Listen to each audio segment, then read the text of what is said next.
সাহারিতে আজান চলাকালীন সময় কি পানি পান করা যাবে? রমজান মাসে ওষুধের মাধ্যমে মাসিক বন্ধ রেখে কি রোজা রাখা যাবে? গোসল ফরজ অবস্থায় গোসল না করে কি সাহারি খাওয়া যাবে? এখানে আমাদের মসজিদে 20 রাকাত তারাবির নামাজ হয়, আমি যদি 8 রাকাত পড়ে চলে আসি তাহলে কোনো গুনাহ হবে কিনা? রোজা রাখা অবস্থায় পিরিয়ড হয়ে গেলে করণীয় কি? রোজা অবস্থায় টুথপেস্ট দিয়ে ব্রাশ করা যাবে কিনা? রোজা অবস্থায় বাচ্চাকে মায়ের দুধ খাওয়ানো যাবে কিনা? ইনসুলিন বা ইনজেকশন নিলে কি রোজা ভেঙে যায়? যাকাতের টাকা থেকে কি এতিমখানা দান করা যাবে? রোজা অবস্থায় তেল, সুরমা, আতর ইত্যাদি ব্যবহার করলে নখ বা চুল কাটলে কি রোজার কোনো ক্ষতি হবে? রোজা রেখে ফোনে কথা বলা যাবে কিনা? স্বামীর যাকাত এবং স্ত্রীর যাকাত কি আলাদা? রমজানে গোসলের সময় যদি কানের ভেতর পানি প্রবেশ করে তাহলে কি রোজার কোনো সমস্যা হবে? রমাদান মাসে মহিলারা রান্না করার সময় কি লবণ চেক করতে পারবেন?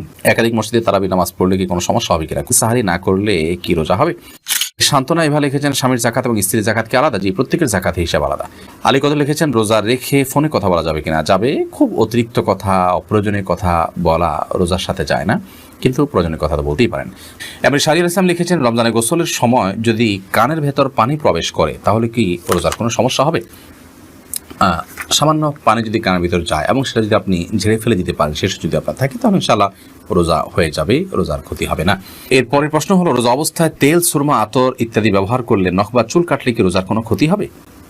রমাদান মাসে রোজা অবস্থায় তেল, সুরমা, আতর এগুলো ব্যবহার করলে রোজার কোনো ক্ষতি হবে না। ঠিক একইভাবে চুল, নখ ইত্যাদি কাটলেও সিয়ামের কোনো ক্ষতি হবে না, কারণ এগুলোর কোনোটাই খাদ্য কিংবা খাদ্যের সাথে সাদৃশ্যপূর্ণ কোনো বিষয় নয়। যদি আপনি রোজা রেখে খাদ্য গ্রহণ করেন, পানীয় গ্রহণ করেন, কিংবা খাদ্য বা পানীয়ের কাজ দেয় বা এটার সাথে সাদৃশ্য হয়, এরকম কোনো কিছু আপনি করেন, তাহলে সেক্ষেত্রে সেটি সিয়াম ভঙ্গের কারণ হবে। আর রোজা রেখে একজন মানুষ যদি তেল ব্যবহার করেন, সুরমা ব্যবহার করেন, আতর ব্যবহার করেন, কিংবা চল বা নখ কাটেন, তাতে না সেটা খাদ্যের কোনো কাজ দেয়, না পানীয়ের কোনো কাজ দেয়, না তার সাথে কোনো সরাসরি কোনো সম্পৃক্ততা বা সাদৃশ্য আছে। বিধায় এগুলো করলে সিয়াম ভঙ্গ হবে না, রোজা ভঙ্গ হবে না, কোনো অসুবিধা নেই। শাহাবুদ্দিন শিকদার আপনি লিখেছেন, সাহারি না করলে কি রোজা হবে? সাহারি যদি আপনি না করেন তাতে রোজা হয়ে যাবে, আমি শুরুতে বলেছি। ইখতিয়ার হোসেন ইফতি আপনি লিখেছেন, একাধিক মসজিদে তারাবি নামাজ পড়লে কি কোনো সমস্যা হবে কিনা? কোনো অসুবিধা নেই। এর পরের প্রশ্ন হলো, রমাদান মাসে মহিলারা রান্না করার সময় কি লবণ চেক করতে পারবেন?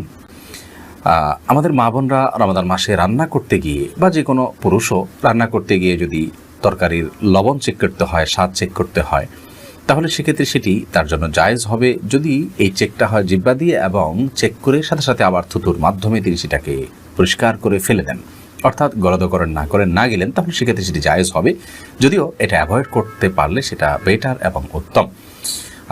যদি কারোর সন্দেহ হয় যে রান্নাটা ঠিক মতো হলো কি হলো না, মানুষ খেতে পারবে কি পারবে না, লবণ হলো কি হলো না, কম বা বেশি হলো কি না, তাহলে সেক্ষেত্রে তিনি পরখ করতে পারবেন। তবে জিহ্বার আগায় নিয়ে সেটাকে আবার খুব ভালোভাবে থুতুর সাথে ফেলে দেওয়ার চেষ্টা তাকে করতে হবে, তিনি ফেলে দিতে হবে। এর মাধ্যমে ইনশাআল্লাহ তাআলা তার এই চেক করাটা জায়েজ হবে। তবে যাদের মোটামুটি অনুমান হয়ে গেছে, আন্দাজ হয়ে গেছে, খুব একটা প্রয়োজন হয় না, তারা এটা অ্যাভয়েড করতে পারলে অবশ্যই বেটার এবং ভালো। নাহার পারভিন আপনি লিখেছেন, জাকাতের টাকা থেকে কি এতিমখানা দান করা যাবে? যাবে। এতিমখানায় এতিম গরিব বাচ্চা যারা জাকাতের হকদার আছে তাদেরকে জাকাতের টাকা দিতে পারেন, ওই ফান্ডে তাদের খরচ বহন করা হবে। আজিদুর রহমান আপনি লিখেছেন, ইনসুলিন বা ইনজেকশন নিলে কি রোজা ভেঙে যায়? ইনসুলিন বা ইনজেকশন নিলে রোজা ভঙ্গ হয় না। বিশেষ করে যে ইনজেকশন আমাদের চামড়ার নিচে বা সামান্য মাংসপেশিতে যায়, যেটা আমাদের পাকস্থলিতে যায় না, খাদ্যের কাজ দেয় না, পানীয়ের কাজ দেয় না, খাদ্য বা পানীয়ের সাথে সাদৃশ্য হয় না, সেরকম ইনজেকশন যেটা শুধুমাত্র আপনার চামড়ার নিচে ইনজেক্ট করা হয়, কিংবা আপনার মাংসপেশিতে ইনজেক্ট করা হয়, এবং সেটাতে আপনার মেডিসিন থাকে সামান্য পরিমাণে, বা যেখানেই হোক ইনজেক্ট করা হয়, সেটা পাকস্থলিতে অন্তত যায় না। তো এই ইনজেকশন এবং আপনার ইনসুলিন এগুলোর কারণে রোজা ভঙ্গ হবে না, এটাই বিশুদ্ধতর মত এবং সংখ্যাগরিষ্ঠ উলামা ইকরাম, আরব, আজম সবারই মত বলতে গেলে। সেই হিসাবে টিকাও এটা রোজা ভঙ্গের কারণ না, টিকা নিলেও রোজা আপনি থাকবে আপনার রোজা। তবে যে ইনজেকশন আপনার খাদ্য বা পানীয়ের কাজে, ধরুন গ্লুকোজ আছে, এরকম গ্লুকোজের যে স্যালাইন আছে যদি আপনি গ্রহণ করেন, তাহলে তার ফলে রোজা ভঙ্গ হয়ে যাবে, কারণ এটা খাদ্য এবং পানির কাজ দিয়ে থাকে। তানজিনা আপনি লিখেছেন, রোজা রাখা অবস্থায় পিরিয়ড হয়ে গেলে করণীয় কি? পিরিয়ড যদি হয়ে যায় তাহলে ওই দিনের যে সিয়ামটা আছে, ওই সিয়ামটা আপনাকে পরবর্তীতে রমজানের পর রেখে দিতে হবে।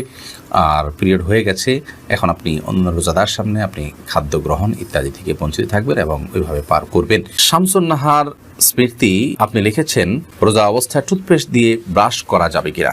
টুথপেস্ট বা মাজন ইত্যাদি দিয়ে, পাউডার ইত্যাদি দিয়ে দাঁত ব্রাশ করা যাবে কিনা, এ বিষয়ে আমাদের দেশের ওলামা ইকরাম বলে থাকেন এটি মাকরুহ এবং অপছন্দনীয়। রোজা হয়ে যাবে, কিন্তু একান্ত প্রয়োজন ছাড়া আপনি এটি মুখে ব্যবহার করার ফলে আপনার থুতুর সাথে অপ্রয়োজনে কিছু জিনিস আপনার পেটে যাচ্ছে, সেটা পরিমাণে কম হলেও। তো এই জন্য এটা আপনার জন্য অনুচিত এবং মাকরুহ। সাহরি খাওয়ার সাথে সাথে আপনি ফজরের আগে আগে ব্রাশ করে ফেলবেন, এরপর দিনের বেলা আপনি মিসওয়াক করবেন কিংবা খালি ব্রাশ দিয়ে আপনি দাঁত ঘষবেন বা পরিষ্কার করবেন। যদিও সৌদি আরবের স্কলার এবং ওলামায়ে কেরাম এটিকে মাকরুহ বলেন না, তারা এটাকে জায়েজ বলেন, কিন্তু মাকরুহ হওয়াটা, অপছন্দনীয় হওয়াটাই হলো অধিকতর যুক্তিযুক্ত। কারণ টুথপেস্ট এটি আমাদের থুতুর সাথে ভেতরে চলে যায়, হোক না সেটা পরিমাণে কম, তো এটিতে একান্ত প্রয়োজন নাই, যার কারণে আপনি সারির আগে আপনি টুথপেস্ট দিয়ে ব্রাশ করেন, পরবর্তীতে খালি ব্রাশ কিংবা মেসওয়াকের অভ্যাস গড়ে তোলেন। যে দিনের বেলা আপনি খাদ্য গ্রহণ করছেন না বিধায় এটা নিয়ে খুব বেশি পেরেশান থাকারও কোনো কারণ নেই। দারুল হুদা লবি আপনি লিখেছেন, রোজা অবস্থায় বাচ্চাকে মায়ের দুধ খাওয়ানো যাবে কিনা? যাবে, কোনো অসুবিধা নেই। ইফতেখার ইমন লিখেছেন, আমাদের মসজিদে 20 রাকাত তারাবির নামাজ হয়, আমি যদি 8 রাকাত পড়ে চলে আসি তাহলে কোনো গুনাহ হবে কিনা? গুনাহ হবে না, কিন্তু নবী করিম সাল্লাল্লাহু আলাইহি ওয়াসাল্লাম বলেছেন, মান কামা মাআল ইমাম হাত্তা ইয়ানসিরিফা, যে ব্যক্তি ইমামের সঙ্গে নামাজ পড়ে এবং ইমাম যাওয়া পর্যন্ত অপেক্ষা করে, কুতিবা লাহু কিয়ামুল লাইল, তার জন্য রাত জেগে ইবাদতের সওয়াব লেখা হয়। তিরমিজি হাদিসটি বর্ণিত হয়েছে, যার কারণে আপনি এই সওয়াব থেকে বঞ্চিত হন, বিশাল বড় সওয়াব থেকে বঞ্চিত হন। এই জন্য আপনাকে পুরো নামাজ শেষ করে আসা উচিত। 8 রাকাত পড়ে যদি আপনি চলে আসেন এই সওয়াবটা আপনার হবে না। সাকিব হাসান আপনি লিখেছেন, গোসল ফরজ অবস্থায় গোসল না করে কি সাহরি খাওয়া যাবে? যদি কারোর গোসল ফরজ হয় তাহলে গোসল ফরজ অবস্থায় যদি আপনি সাহরি খেয়ে নেন এই কারণে যে এখন গোসল করতে গেলে সাহরি খাওয়ার সময় আর থাকবে না, অথবা যে কারণেই হোক না কেন যে আমি পরে গোসল করব, তাহলে তার ফলেও সিয়াম হয়ে যাবে, কোনো অসুবিধা নেই। তবে অবশ্যই ফজরের সালাত আদায়ের প্রয়োজনে ফজরের সালাতের আগে আগে আপনাকে ফরজ গোসল করতে হবে। কিন্তু গোসল ফরজ হওয়া অবস্থায় অর্থাৎ শরীর অপবিত্র অবস্থায় যদি কেউ খাদ্য গ্রহণ করেন এবং সাহরি খেয়ে ফেলেন বা রোজা নিয়ত করেন, তাতেও রোজা হয়ে যাবে, সাহরি হয়ে যাবে, কোনো অসুবিধা নেই। যদিও গোসল করে তারপরে খেতে পারলে সেটা উত্তম, তা বলাই বাহুল্য। সোলাইমান মাহমুদ আপনি লিখেছেন, সাহরিতে আজান চলাকালীন সময় কি পানি পান করা যাবে? জি না, আজান শুরু হওয়া মানে ফজর ওয়াক্তে শুরু হওয়া, তারপর আপনি খেতে পারবেন না। যদি আজানটা হয় আপনার তাহাজ্জুদের আজান, তাহলে সেক্ষেত্রে খেতে পারেন। আয়েশা ইসলাম আপনি লিখেছেন, রমাদান মাসে ওষুধের মাধ্যমে মাসিক বন্ধ রেখে কি রোজা রাখা যাবে? এটা অনেক বোনের জিজ্ঞাসা। রমাদান মাসে মাসিক বন্ধ করার জন্য ওষুধ সেবন করে যদি কেউ রোজা রাখেন তাহলে সেক্ষেত্রে সেটি তার জন্য জায়েজ হবে। শর্ত হলো সে ওষুধের মাধ্যমে কোনো বড় ধরনের শারীরিক ক্ষতির মুখোমুখি হওয়া বা কোনো প্রকার সাইড এফেক্টের আশঙ্কা না থাকতে হবে। যদি ওষুধ সেবন করার মাধ্যমে বড় কোনো ক্ষতি না হয় তাহলে সেক্ষেত্রে এটি গ্রহণ করে আপনি মাসিক বন্ধ রেখে সিয়াম পালন করতে পারবেন, কোনো অসুবিধা নেই। যদিও উত্তম হয় স্বাভাবিক অবস্থার উপরে ছেড়ে দেওয়া, কারণ আল্লাহ রাব্বুল আলামিন যে অবস্থা রেখেছেন সেই অবস্থার উপরে থাকতে পারলে বেটার। তবে হ্যাঁ, অনেকে আছে রমজানের পরে রোজাগুলো রাখাটা তাদের জন্য চ্যালেঞ্জিং হয়ে যায়, কঠিন হয়ে যায়, তাহলে সেক্ষেত্রে তারা ওষুধ সেবন করে এই রোজাগুলো রাখতে পারবে, রমজান রোজাগুলো রাখতে পারবেন, কোনো অসুবিধা নেই। সত্য হলো সাইড এফেক্ট এর মাধ্যমে বড় কোনো ক্ষতির মুখোমুখি হওয়ার আশঙ্কা না থাকতে হবে, কারণ মানুষ নিজেকে ক্ষতির মধ্যে ফেলে দিবে এরকম কোনো কাজ ইবাদত করার জন্য করার নির্দেশনা ইসলাম আমাদেরকে দেয় না। আল্লাহ রাব্বুল আলামিন মাসিকের কারণে আপনাকে রোজা রাখার তৌফিক দেননি, কিন্তু আপনার মধ্যে আক্ষেপ আছে, আপনার মধ্যে আগ্রহ আছে যে আমি যদি মাসিক না হতো তাহলে রোজা রাখতাম।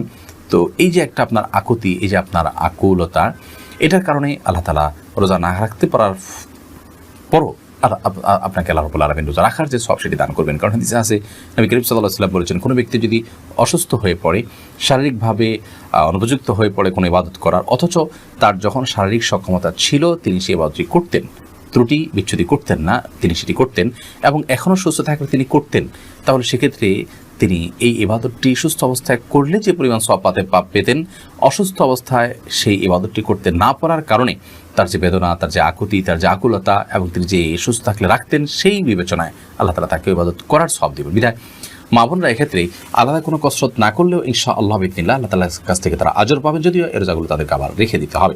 অতএব ওষুধ সেবন করে মাসিক বন্ধ রেখে রোজা রাখতে পারবেন, ওই শর্ত সাপেক্ষে যে সাইড এফেক্ট থাকবে না।